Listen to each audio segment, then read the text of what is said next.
प्रणाम। श्री केशवाय नमः, नारायणाय नमः, माधवाय नमः, गोविंदाय नमः, विष्णवे नमः, मधुसूदनाय नमः, त्रिविक्रमाय नमः, वामनाय नमः, श्रीधराय नमः, ऋषिकेशाय नमः, पद्मनाभाय नमः, दामोदराय नमः, संकृष्णाय नमः, वासुदेवाय नमः, प्रद्युम्नाय नमः, अनिरुद्धाय नमः, पुरुषोत्तमाय नमः, अधोक्ष्याय नमः, नरसिंहाय नमः, अच्युताय नमः, जनार्दनाय नमः, उपेन्द्राय नमः, हाराय नमः, श्रीकृष्णाय नमः। मार्गशीर्ष शुक्ल पक्ष की मोक्षा एकादशी का महात्म्य एवं कथा। युधिष्ठिर बोले, देव देवेश्वर, मैं पूछता हूँ, मार्गशीर्ष मास के शुक्ल पक्ष में जो एकादशी होती है उसका नाम क्या है, कौन सी विधि है तथा उसमें किस देवता का पूजन करना चाहिए? स्वामिन, यह सब यथार्थ रूप से बताइए। श्री कृष्ण ने कहा, नृपश्रेष्ठ, मार्गशीर्ष मास के कृष्ण पक्ष में उत्पत्ति नामक एकादशी होती है जिसका वर्णन मैंने तुम्हारे समक्ष किया। अब शुक्ल पक्ष की एकादशी का वर्णन करूंगा जिसके श्रवण मात्र से वाजपेय यज्ञ का फल मिलता है। उसका नाम है मोक्षा एकादशी, जो सब पापों का अपहरण करने वाली है। राजन, उस दिन यत्नपूर्वक तुलसी की मंजरी तथा धूप दीप आदि से भगवान दामोदर का पूजन करना चाहिए। पूर्वोक्त विधि से ही दशमी और एकादशी के नियम का पालन करना उचित है। मोक्षा एकादशी बड़े बड़े पातकों का नाश करने वाली है। उस दिन रात्रि में मेरी प्रसन्नता के लिए नृत्य, गीत और स्तुति के द्वारा जागरण करना चाहिए। जिसके पितृ पापवश नीच योनि में पड़े हों, वे इसका पुण्य दान करके मोक्ष को प्राप्त होते हैं। इसमें तनिक भी संदेह नहीं है। पूर्व काल की बात है, वैष्णवों से विभूषित परम रमणीय चंपक नगर में वैखानस नामक राजा रहते थे। वे अपनी प्रजा का पुत्र की भांति पालन करते थे। इस प्रकार राज्य करते हुए राजा ने एक दिन रात को स्वप्न में अपने पितरों को नीच योनि में पड़ा हुआ देखा। उन सबको इस अवस्था में देखकर राजा के मन में बड़ा विस्मय हुआ और प्रातःकाल ब्राह्मणों से उन्होंने उस स्वप्न का सारा हाल कह सुनाया।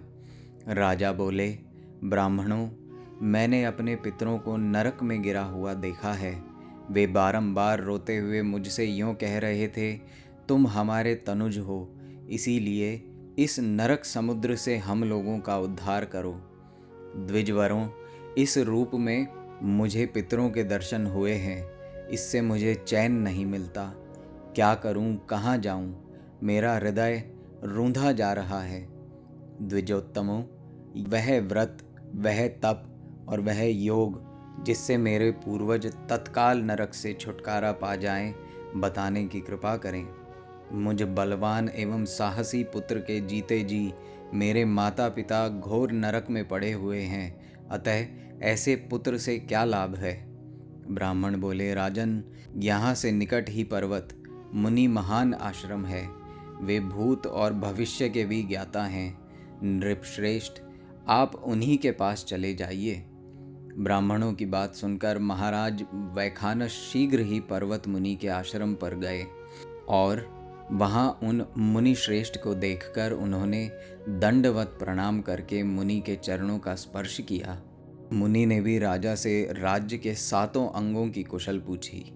राजा बोले, स्वामिन, आपकी कृपा से मेरे राज्यों के 7 अंग सकुशल हैं, किंतु मैंने स्वप्न में देखा है कि मेरे पितृ नरक में पड़े हैं। अतः बताइए किस पुण्य के प्रभाव से उनका वहाँ से छुटकारा होगा।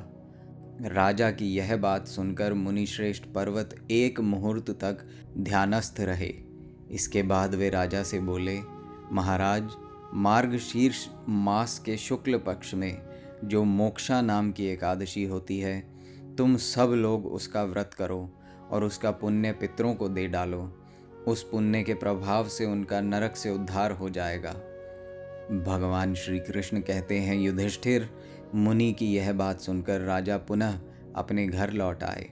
जब उत्तम मार्गशीर्ष मास आया, तब राजा वैखानस ने मुनि के कथनानुसार मोक्षा एकादशी का व्रत करके उसका पुण्य समस्त पितरों सहित पिता को दे दिया। पुण्य देते ही क्षण भर में आकाश से फूलों की वर्षा होने लगी। वैखानस के पिता पितरों सहित नरक से छुटकारा पा गए और आकाश में आकर राजा के प्रति यह पवित्र वचन बोले, बेटा तुम्हारा कल्याण हो। यह कहकर वे स्वर्ग में चले गए।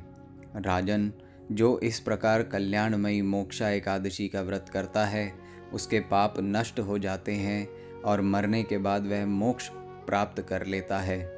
यह मोक्ष देने वाली मोक्षा एकादशी मनुष्यों के लिए चिंतामणि के समान समस्त कामनाओं को पूर्ण करने वाली है। इस महात्म्य के पढ़ने और सुनने से वाजपेय यज्ञ का फल मिलता है। मार्गशीर्ष शुक्ल पक्ष की मोक्षा एकादशी महात्म्य एवं कथा संपूर्ण। ओम नमो भगवते वासुदेवाय।